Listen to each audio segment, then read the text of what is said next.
Sumatera Selatan, salah satu provinsi atau daerah di Indonesia yang terkenal akan cadangan batu baranya. Potensi energi batu bara di Sumatera Selatan ini telah menjadi bagian integral dalam sektor pertambangan di Indonesia.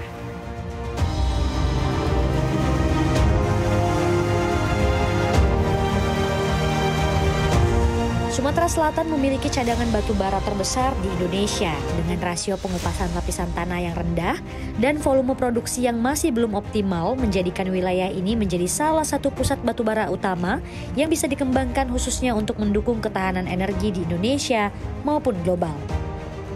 Namun salah satu tantangan terbesar yang dihadapi Sumatera Selatan adalah jarak yang sangat jauh dari mulut tambang ke sungai atau laut yang menimbulkan tantangan logistik yang signifikan.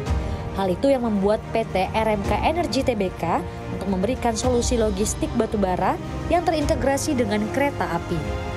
Berbekal pengalaman yang telah dilakukan di Sumatera Selatan, pada tahun ini RMK Energi melakukan ekspansi keluar Sumatera Selatan dengan mengakuisisi 3 tambang potensial di Jambi.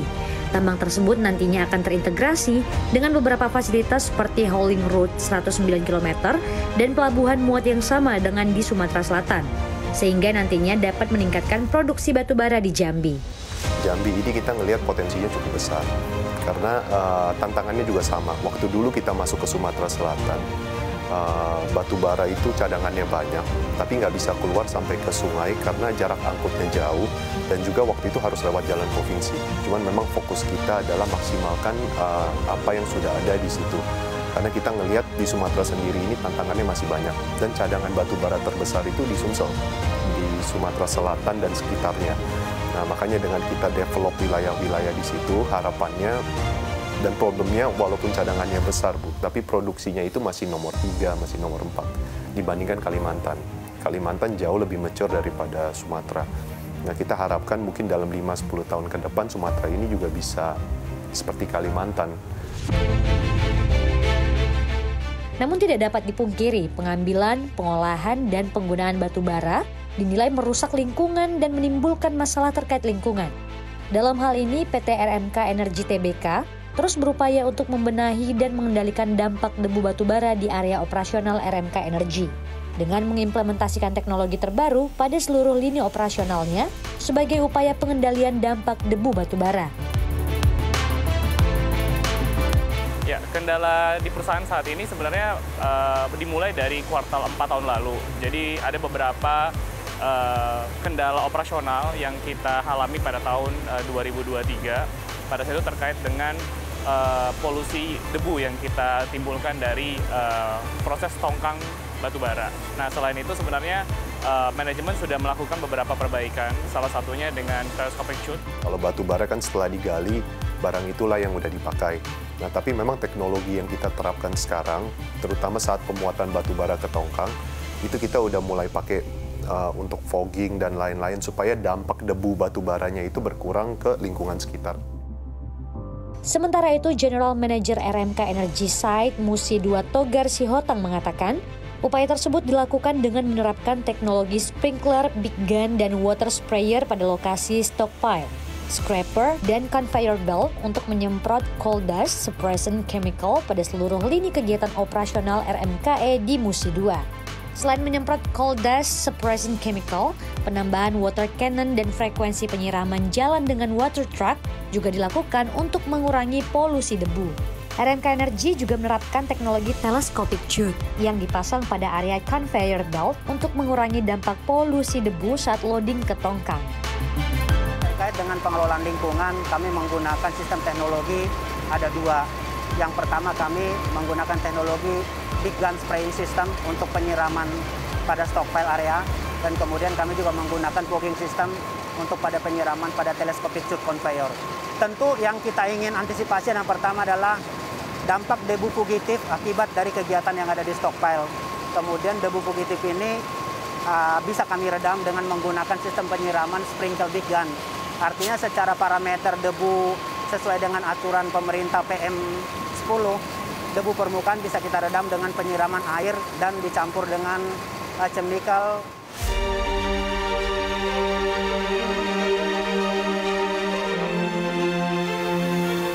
Saat ini saya sudah berada di site RMK Energi Musi 2 dan di belakang saya pemirsa ini sudah ada teknologi terbaru dari RMK Energi yakni bernama Telescopic Shoot. Nah, teknologi ini adalah teknologi digunakan untuk mengurangi dampak debu atau partikel debu yang dihasilkan. Jadi ini bisa meredam debu yang terbawa angin begitu ya pada saat proses loading ke kapal tongkang. Dan teknologi ini juga dilengkapi dengan sistem fogging di mana ini bisa mengikat debu yang ukuran partikelnya sangat-sangat kecil.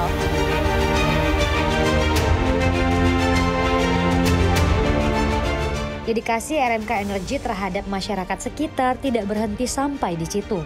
Mereka menjalankan program Corporate Social Responsibility atau CSR di wilayah operasional perusahaan, khususnya bidang pendidikan, kesehatan, kemandirian ekonomi, sosial budaya, keagamaan, dan infrastruktur.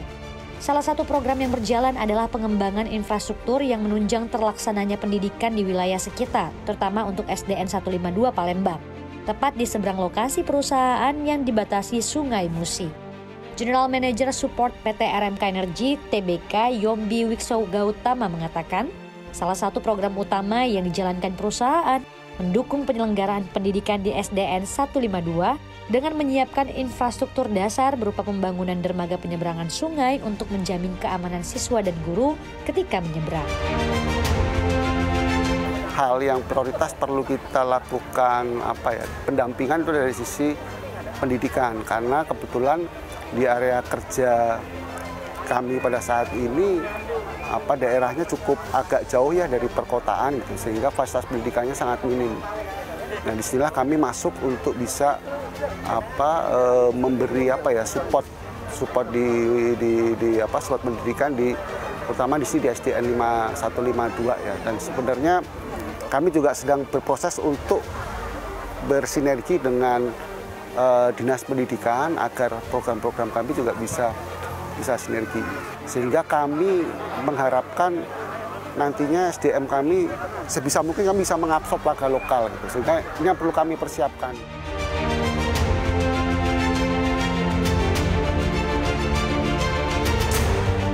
Ya pemirsa, saat ini saya berada di pelabuhan atau dermaga Kecamatan Gandus, Palembang.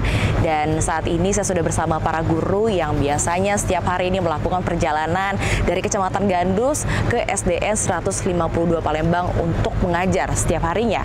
Mereka berkelut selama 20-25 menit melawan arus Sungai Musi untuk mengajar di SDN 152 Palembang.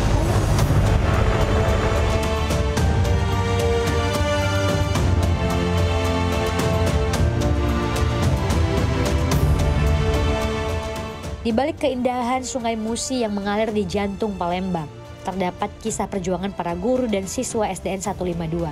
Setiap hari, mereka harus bergelut dengan arus sungai demi menuntut ilmu.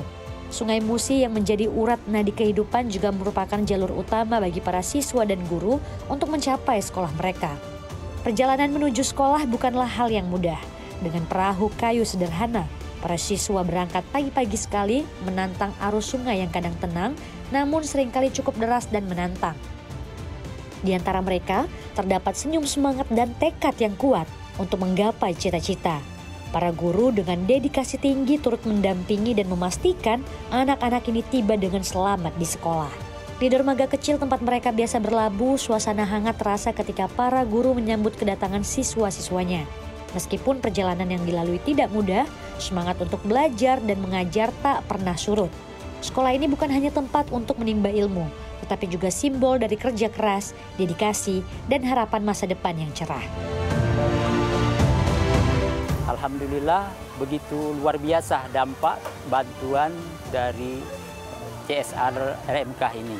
Terutama di dermaga ini yang selama ini belum ada, sehingga dengan keberadaan dermaga dari RMK ini sangat membantu sekali bagi terutama untuk naik turunnya atau merapatnya ketek atau belotok dari SD maupun wali murid ke SD ini. Kalau sebelumnya kemarin tuh susah banget kalau manjatnya itu kan pas lagi airnya jauh di bawah, jadi kita susah manjatnya gitu. Sering saya gendong anak itu kan, saya dorong gitu kan saking susahnya. Tapi alhamdulillah sekarang kan adanya dermaga, manfaatnya sangat banyak itu. senang gitu kan. Pas datang sekolahan tidak susah lagi gendong anak kayak itu pas naik ke atas gitu. Perusahaan juga melaksanakan program penanaman pohon di sekitar sekolah, pengobatan gratis, serta memberikan apresiasi kepada siswa berprestasi. Selalu kita utamakan ya Bu ya, dimanapun kita berada, itu kita memberikan dampak positif kepada semua stakeholder, baik itu dalam sisi masyarakat sekitar, termasuk lingkungan, dan ya memang kita udah dari awal juga kita berkomitmen bahwa sebisa mungkin terutama masyarakat ring 1 dari sisi pekerjaan kita harus sediakan juga lebih maksimal untuk mereka. Yang kedua, kontribusi kita baik dalam bidang pendidikan ataupun dalam bidang kesehatan, karena batu bara ini juga kan identik dengan hal-hal yang berbau kesehatan. Nah, kita juga coba provide untuk itu ke masyarakat ring 1. Tentu saja keberadaan RMK Energi di tengah masyarakat bukan hanya sebagai perusahaan yang beroperasi di wilayah tersebut, tetapi juga sebagai mitra yang peduli dan berkomitmen untuk terus mendukung dan berkontribusi dalam pembangunan masyarakat. Tata kelola pertambangan yang baik yakni yang berwawasan lingkungan. Ini akan menghasilkan manfaat dan juga kebaikan dan juga kesejahteraan, terutama bagi masyarakat dan juga lingkungan sekitar. Dengan begitu, keseimbangan antara manfaat ekonomi dan manfaat perlindungan lingkungan akan semakin terjaga. Dari Sumatera Selatan, Serliana Salsabila dan Hari Oriantomo, CNBC Indonesia, Beyond Business.